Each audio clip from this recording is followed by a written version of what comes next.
Alright, so what I'm going to do here, if you can't tell from the title of the video, is a comparison on the Mossberg stacked leather combat knife that was offered. I bought this from a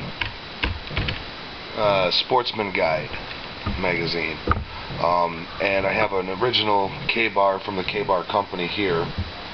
It's a little beat up. I've been really putting it through the ringer, and I love this knife completely. It's friggin' awesome. This one here's got a couple of different things. I mean, comparability price-wise is a K-bar that I paid $60 for this, and that's a good deal. If you're trying to buy it like a retail store, they normally charge $80, and Camp Pendleton there in California, they charge $50 for an actual Marine to buy one. But if you're a civilian and you're trying to get one, $60 is a good price. Compared to the Mossberg, that is $25 out of Sportsman Guide before shipping. And I figured out, what the hell. Right off the bat, there's some differences that are, just with the sheath for instance, that are definitely noticeable. The holder here that holds the neck of the knife is a lot larger. There's a lot of space there, so when you take the knife out of the sheath there, it falls and catches on the guard, which can be dangerous. But also the sheath itself is longer than the K-bar sheath by about an inch, half inch, and there's no rivets. The K-bar sheath here has rivets all the way along the sheath in case the stitching were to ever come out, the leather will stay together. Whereas this one, if the stitching comes out, it's basically pieces of leather. Also, the stitching itself, the thread is not waxed, and the K-bar is a waxed double-stitch thread, which adds durability and long-lasting performance to your sheath. I'm learning a lot doing leather work, so that's pretty cool. Let's get them open, take a look at them. Right off the bat, you can see it's about the same size. I mean, almost exacting size. Couple of different small variances. I think this metal in the cheaper version of the Mossberg is just slightly lighter, so they made a fatter handle. You can't see that. It's just a lot fatter. I think they did that to keep the balance, the center of balance, which is right about here. Let's see what I find. It's close to the center of balance that the K-bar's on, which is right here. This is a damn good balanced knife. So now right here, my hand guard, I was throwing it at a tree trying to get it to stick, and I bent the hand guard, and I figured I'm not going to unbend it because it'll probably make the whole handle loose. But as you can tell, this is solid. I mean, that's a solid knife. The minute I pick this up, right here, the butt cap is loose. I mean, it's still full tang, but there's space in there. And I ordered another one of these for my buddy because he wanted one that was cheap. He didn't want to pay the $60, and his was also loose, so it's got to be a flaw design at the company. It's made in China.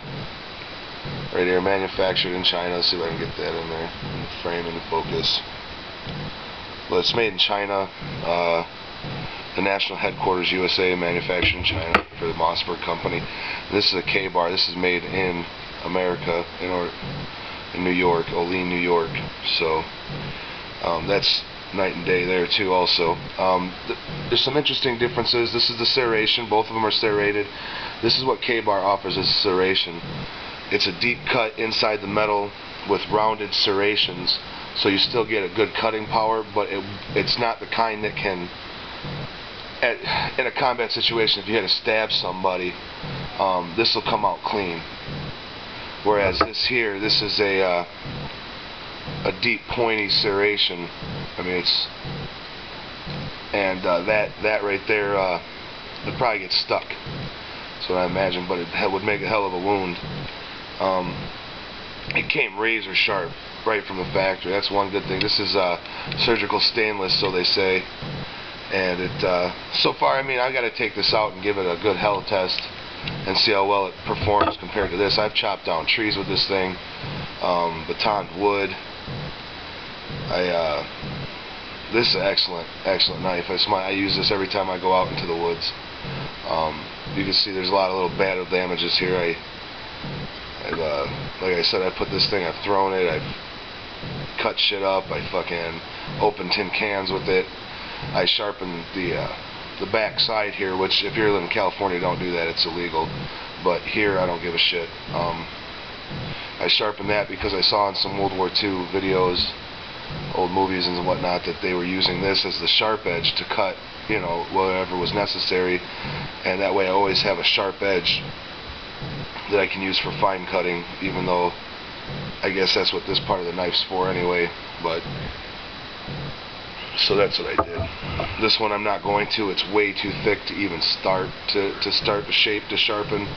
It's got the same look as this one, but you can tell the differences on the tips there. How this is a little bit more pronounced, and it was a thinner metal. Also, if you look at the handguard on this thing, I mean, it's a big chunk of steel. It's about maybe 1/8 of an inch thick, whereas this stuff here is about 1/16 of an inch thick. There's a huge difference right there. So, and what I'm going to do for this here, that being loose, considering it's a $24 knife, I got some Crest Glide Comfort dental floss, and I've already tested this out and it works real nice. Take the thin, because there's not very much space, but you could take some of that dental floss and fit it inside there and just start wrapping it. And as you wrap it, it tightens up the butt cap, and you know, it would also offer you the ability to have a little bit of string with you.